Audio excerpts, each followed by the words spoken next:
উগ্রপন্থী বিধায়ক রঞ্জিত দেববর্মা নির্বাচন উগ্রপন্থী রঞ্জিত দেববর্মা উগ্রপন্থী রঞ্জিত দেববর্মাকে গ্রেফতার করতে হবে আইনি সংগ্রাম চলছে।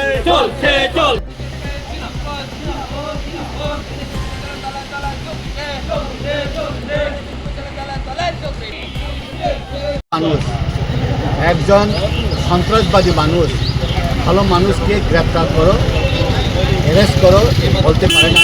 আমরা জানি যে ত্রিপুরা রাজ্যতে যে রঞ্জিত দেববর্মা এখন বর্তমান বিধায়ক, অতীতে এটিপিএফের সুপ্রিমো ছিল।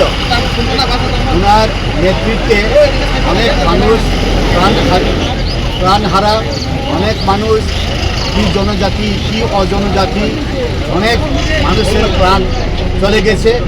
এর প্রতিবাদে একজন সন্ত্রাস নেতা, একজন সন্ত্রাস এটিটিএফের সুপ্রিমো, এখন বর্তমানে এমএলএ, ভালো মানুষের জন্যে যে কটূক্তি করে, যে বিভিন্ন মিথ্যা কথা, বিভিন্ন ব্যাপারে যে রুট অবরোধ, বিভিন্ন জায়গাতে যে মিটিং করে তখন ডিস্টারবেন্স করে, এর প্রতিবাদে তাকে গ্রেপ্তার করার জন্যে ভারতীয় জনতা পার্টি আজকে কৃষ্ণপুর মণ্ডলে আমরা বিক্ষোভ মিছিল করি।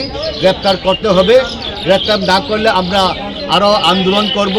এখন সমস্ত ত্রিপুরাতে এটিটিএফের সুপ্রিমো বর্তমান বিধায়ক রঞ্জিত দেববর্মার নেতৃত্বে বিভিন্ন জায়গাতে গণহত্যা হয়েছে।